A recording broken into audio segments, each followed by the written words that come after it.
जय श्री कृष्णा। राधे राधे दोस्तों। कैसे हैं आप सब? भगवान से हरि की कृपा आप सभी पर बरसती रहे। दोस्तों, इस संसार में जन्मे सभी प्राणियों से जाने अनजाने में पाप होते रहते हैं।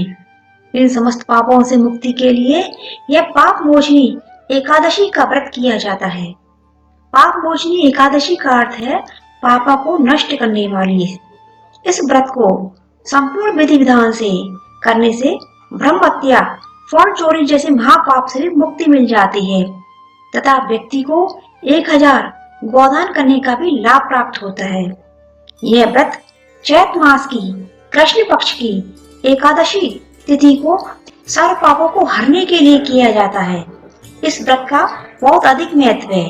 इस व्रत को करने से व्यक्ति के समस्त ज्ञात अज्ञात पापों का नाश होता है तथा वह व्यक्ति जिस चीज की भी मनोकामना करता है वह उसे प्राप्त हो जाती है। इस व्रत में भगवान विष्णु के चतुर्भुज रूप की पूजा की जाती है। संपूर्ण विधि विधान और भक्ति भाव के साथ भगवान विष्णु की पूजा करनी चाहिए। इस साल सन 2022 में यह व्रत 28 मार्च सोमवार को है। एकादशी तिथि 27 मार्च 2022 को शाम 6:10 से प्रारंभ होगी तथा 28 मार्च 2022 को शाम 4:15 पर समाप्त होगी। अब जानते हैं पाप मोचनी एकादशी की पूजा कैसे करें।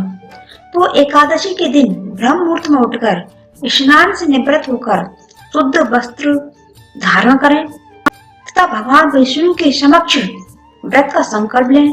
पूजा स्थल पर भगवान विष्णु के चतुर्भुज रूप की तस्वीर लगाकर घी का दीपक जलाएं, चंदन लगाएं, पीले फूल चढ़ाएं, ऋतुफल का भोग लगाएं, धूप दीप से आरती करें तथा ओम नमो भगवते वासुदेवाय मंत्र का 108 बार जाप करें। इस दिन नमक व शक्कर के बने भोज्य पदार्थ का सेवन ना करें। भगवान विष्णु का भजन कीर्तन करें तथा अगले दिन किसी ब्राह्मण या जरूरतमंद को भोजन करवाकर अपनी सामर्थ्य अनुसार दान दक्षिणा दें और उसके पश्चात भोजन ग्रहण करें। इस व्रत को श्रद्धा पूर्वक करने से व्यक्ति को अपने बड़े से बड़े पापों से भी मुक्ति मिल जाती है। इस दिन हो सके तो गीता के 11वें अध्याय का पाठ करना चाहिए तथा भगवान विष्णु के विष्णु सहस्त्र नाम का भी पाठ करना चाहिए। इस व्रत में केवल जल या फल का ही ग्रहण करना चाहिए। इस दिन चिरौंजी का सागर करना चाहिए। अब जानते हैं इस पाप मोचनी एकादशी व्रत की कथा। तो दोस्तों, आज के दिन परम पवित्र पाप मोचनी एकादशी की कथा को सुनना चाहिए। भविष्य पुराण के अनुसार युधिष्ठिर महाराज भगवान श्री कृष्ण से पूछते हैं, हे केशव, आप कृपया करके मुझे चैत मास के कृष्ण पक्ष में आने वाली पाप मोचनी एकादशी के बारे में बतलाएं। युधिष्ठिर महाराज के प्रश्न को सुनकर भगवान श्री कृष्ण कहते हैं, हे राजन, एक समय की बात है जब लोमश ऋषि ने राजा मानधाता को इस पाप मोचनी एकादशी की महिमा सुनाई थी। चैत मास के कृष्ण पक्ष में आने वाली इस एकादशी के पालन करने से समस्त पापों का नाश हो जाता है और व्यक्ति को अष्ट सिद्धि प्राप्त हो जाती है। अब मैं तुम्हें लोमश ऋषि द्वारा सुनाई गई इस कथा के बारे में बताता हूँ। यह कहकर भगवान श्री कृष्ण ने लोमश ऋषि द्वारा सुनाई गई कथा के बारे में कहना शुरू किया। अनेक वर्ष पूर्व की बात है। देवताओं के कोषाध्यक्ष कुबेर के पास एक चित्ररथ नामक अत्यंत सुंदर वन था। वह हर समय बसंत ऋतु छाई रहती थी तथा तरह तरह के फूलों की खुशबू से वह वन हर समय सुगंधित बना रहता था। इस कारण वहाँ अनेक अप्सराएं, गंधर्व, किन्नर आदि विचरण किया करते थे। देवताओं के राजा इंद्र भी अन्य देवताओं के साथ इस उपवन में चैत और वैशाख मास में भ्रमण करने के लिए आते थे। उसी उपवन में भगवान शिव जी के परम भक्त मेधावी मुनि भी तपस्या करते थे। अनेक अप्सराओं ने मेधावी ऋषि की तपस्या को भंग करने की कोशिश की, लेकिन वे निष्फल रही। तब मंजू घोषा नामक एक अप्सरा ने उनकी तपस्या को भंग करने का विचार किया। मंजू घोषा वहीं उसी स्थान पर ऋषि के आश्रम के पास कुटिया बनाकर रहने लगी। वह प्रतिदिन अपने गायन व नृत्य से ऋषि को आकर्षित करने का प्रयास करने लगी। कुछ समय पश्चात शिव जी के शत्रु कामदेव भी वहां आ गए और वे भी मेधावी ऋषि के ऊपर अपने काम बाण चलाने लगे। कामदेव के प्रयासों से मेधावी ऋषि का ध्यान अपनी तपस्या से भंग हो गया और उनका ध्यान मंजू घोषा अप्सरा के गायन व नृत्य में चला गया। उस समय मेधावी मुनि हष्ट पुष्ट तथा युवा थे और कामदेव के समान सुंदर प्रतीत होते थे। कामदेव के वश में होने के कारण मंजू घोषा अप्सरा ने मधुर वाणी में धीरे धीरे गाना शुरू किया। मेधावी मुनि भी उस अप्सरा के सौंदर्य और गायन पर मोहित हो गए। तब मंजू घोषा ने मुनि को कामदेव से पीड़ित जानकर उनका आलिंगन किया। मेधावी मुनि भी कामदेव के वशीभूत होकर उस अप्सरा के साथ बहुत समय तक भोग विलास करते रहे। एक दिन मेधावी मुनि से मंजू घोषा ने कहा, हे प्रिय, अब मुझे बहुत समय यहाँ रहते हुए हो गया है। अब मैं अपने स्वर्गलोक वापस लौटना चाहती हूँ।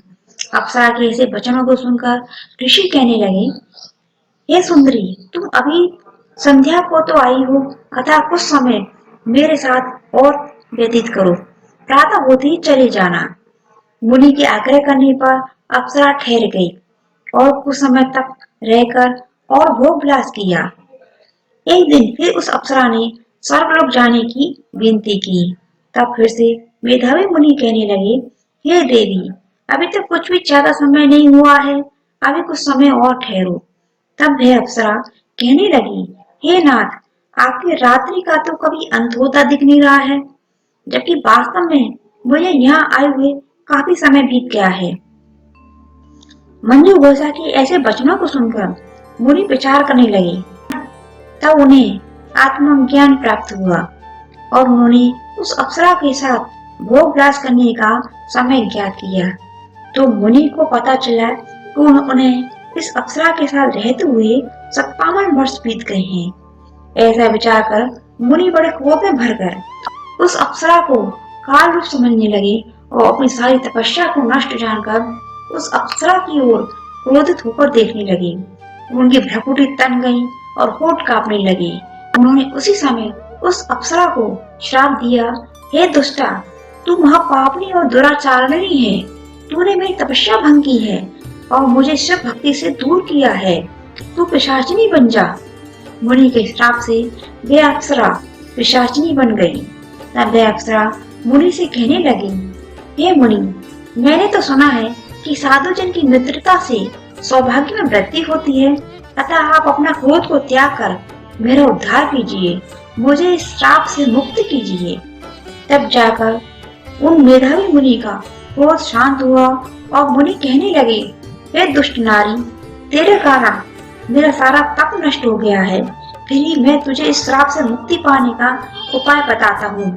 तू चैत मास की कृष्ण पक्ष की पाप मोचनी एकादशी का व्रत कर। इसके करने से तेरी यह पिशाचिनी देह छूट जाएगी और तुझे मुक्ति मिल जाएगी। इसके बाद मुनि ने उसे उस व्रत का सारा विधि विधान बता दिया। इसके बाद मेधावी मुनि अपने पिता च्यवन ऋषि के पास आए और अपने पापों का प्रायश्चित करने का उपाय पूछने लगे। तो च्यवन ऋषि बोले, हे पुत्र, तूने यह क्या किया? इससे तेरे समस्त तप का अंत हो गया, पर तुम चैत्र मास की कृष्ण पक्ष की पाप मोचनी एकादशी का व्रत करो। इसके करने से तुम्हारे सारे पाप नष्ट हो जाएंगे। तब पिता की आज्ञा से मेधावी मुनि ने विधि पूर्वक पाप मोचनी एकादशी का व्रत किया, जिसके प्रभाव से उनके समस्त पाप दूर हो गए। उधर वह अप्सरा भी पाप मोचनी एकादशी का व्रत करके अपने समस्त पापों से दूर होकर अपने पिशाचिनी देह को छोड़कर अपने स्वर्गलोक को लौट गई। लोमश ऋषि बोले, हे मांगधा, इसके बाद वे दोनों अपने समस्त पापों से मुक्त होकर उस व्रत के प्रभाव से श्रेष्ठ पदवी को प्राप्त हो गए। अतः जो कोई भी स्त्री पुरुष इस पाप मोचनी एकादशी का व्रत करेगा, वे अपने सभी पापों से छूट जाएंगे। इस कथा को सुनने और सुनाने से 1000 गोदान का भी फल प्राप्त होता है। तो दोस्तों, ये थी आज की कथा। आपको ये वीडियो कैसी लगी कमेंट करके बताना। ज्ञान की गंगा बहाते चले, इसलिए इस वीडियो को ज्यादा से ज्यादा शेयर करना और चैनल को सब्सक्राइब जरूर करना। जय हिंद, जय भारत।